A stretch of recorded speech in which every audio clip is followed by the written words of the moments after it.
have a story to tell you. 1975, Labor Day weekend. So I just came from Gerdie, Spoke City, and I did my 3 songs to warm up some of the other actors. And who do I see while I'm passing in the car? Well, Bob Dylan standing on this corner with a bag of albums in his hand. And I walked up to him and I said, Bob Dylan. I said, Frank Dapuzzo, you inspired me to become a songwriter. He immediately poked his head into my car and said, yeah, let me hear one of your lyrics. I was immediately, he asked me for a lyric. I mean, I was writing rock and roll songs, I was writing folk songs, dance, disco songs. And I said, okay, absorbing stains and rushing pains to dehydrate your loves in vain. Your purpose stunned by yet unknown, by crooked kings on golden thrones. Your silver slipper flows red hot wine. Your tongue is burning, so is mine. Feverish Zelda, why have you sinned? He turns to me and says, I'd like to buy you a drink. He points over to the bar on the corner. I'd like to buy you a drink. I said, oh, okay. He walks away. I said, I have to park the car. And I parked the car. And I meet him on the corner for a drink.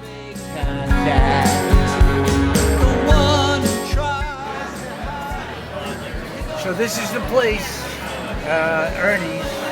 And at that time, I couldn't believe that Bob Dylan invited me for a drink. And there he was, and he pulls out a $5 bill out of his pocket, all crinkled up. You know, man, it's got millions and millions of dollars. Throws it on the bar, and I'm looking, I'm saying, wow. You know, he's got these dirty fingernails and his jeans and all his boots, and he's got this leather jacket. He looked like he hasn't slept in a few days. And anyway, we toast the beer, and he said, you're a good writer. And him telling me that I'm a good writer, and immediately said, was that reference to Zelda Fitzgerald? Because I said, fever is Zelda, why have you sinned? That's Scott Fitzgerald's wife. I said, well, you can take it any way you want. And we left the bar. So we left the bar, and we're walking down Thompson Street. So there we are. Bob Dylan and I walking down Thompson Street. So here we were walking down the street, and I'm saying, you know, we're discussing the way of the world, you know, with Bob Dylan, the generation poet, my inspiration. I said, how lucky can I be? I said, I can't even believe that this moment I'm with Bob Dylan. And, you know, that I'm so fortunate. All of a sudden I hear from the back a drunken Englishman saying, you're Bob Dylan, you sing through your fucking nose, you can't sing to save your fucking life. I said, oh my God. There goes my 15 minutes of fame, ruined by a drunken Englishman. And then he catches up to us, and he goes right up to Bob Dylan's face, and he comes up closer, and he says, you're Bob Dylan, you can't sing to save your fucking life, you sing through your fucking nose. And he's drooling all over him, and I said, Bob, let me knock him out. I want to knock him right. He says, no, don't do that. And I couldn't believe that he resisted. So we did finally get rid of the Englishman, drunken Englishman, and we got to the bitter end, and we had another drink. So we're having a drink, and Bob said, you know, why don't you get up on the piano and play one of your original songs? And I got up on the piano and I started playing, you know, one of my original songs. And in comes the drunken Englishman and walks up to the back of the bar to Bob Dylan. While I'm singing the song, I can see he's leaning on him and practically drooling on his shoulder. And John Hammond Jr. walks into the bar. Now, John Hammond Jr. is the son of John Hammond Sr., who discovered Bob Dylan, and Aretha Franklin, and Bruce Springsteen, and many others. And the next thing I see while I'm singing is John Hammond Jr. grabs the drunken Englishman, and throws him out by the seat of his pants through the swinging doors, tumbling onto the street while I'm still singing my original song. And there I just witnessed some cowboy movie.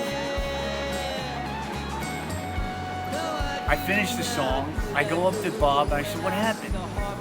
He said, oh, John Hammond just, had to get rid of him because he was bothering me. And he said, you're a good songwriter. He said, you have to live in New York City. He said, if you stay in Jersey, you're not going to make it. And obviously, he was right. So we go on to our next drink. So why don't you come with me and let's have a drink. Bob Dylan, me, and you. Just for that one more one, I could be. Well, this is now the GMT Tavern, and it was called the Piano Bar. And this is the last bar that we came to have a drink, and there's quite a few good stories that came out of this bar. And why don't you come on in and have a drink with us and have a good time. So when I came in, Bob was sitting here, and I was sitting here. So right about this time, I mean, we've had a few drinks, and we're having a conversation about things and about songwriting, and he's telling me that he likes my songs, and and I'm telling him how much. And he said to me, do you know how much I sacrificed as a songwriter? The sacrifice that I made to become who I am. And I'm thinking to myself, I don't want to hear this. You're my idol. You're the generation poet. This is not what I want to hear. I said, but back then, now I would have understood it. I would have understood it as being a mature man as I am now. But back then, I couldn't understand him saying that he sacrificed. And I didn't want to hear that. So after that, he went on to say that we ran out of cigarettes, and I said, I'll get the cigarettes. And I went up to get the cigarettes at the cigarette machine, and I came back, and we lit up, and I said, I loved you and Pat Garrett and Billy the Kid. Especially when James Coburn had a gun on you, and he said, boy, give me something to eat. And you climbed up the ladder, and you said, well, we got beans, and we got asparagus, and we got beans. I said, I thought that was so funny. And he said to me, keep your cigarettes. And I'm thinking, he misunderstood me because the critics had panned his acting so badly. I said, you keep your cigarettes. I said, I don't need your cigarettes. You keep the cigarettes. And I walked away. I got up on the piano and I started singing another song. Meanwhile, John Hammond Jr. comes up to me while I'm singing in the middle of a song. He points his finger at me and he said, are you a friend of Bob's? And I'm thinking, the Englishman just got his ass kicked. I said, I guess I'm going to get my ass kicked. I said, yeah, I'm a friend of Bob's. He said, you're coming with me. I said, okay. After I finished the song, I went back to Bob at the bar and I said, Bob, I said, did John Hammond Jr. mean by I'm coming with him? He said, oh, we're going to go up to his loft right across the street. We're going to play some music. I said, oh, okay. I said, that sounds good. And that's what we did. We went across the street to John Hammond Jr.'s loft, and we played up there until about 5 in the morning, and it was just the greatest. I got on the piano, and he said, give me an E, and they tuned their guitars, John Hammond Jr. and Bob Dylan, and we're playing some blues. And then it came about 5 in the morning, and I said, I've got to go. And Bob Dylan said to me,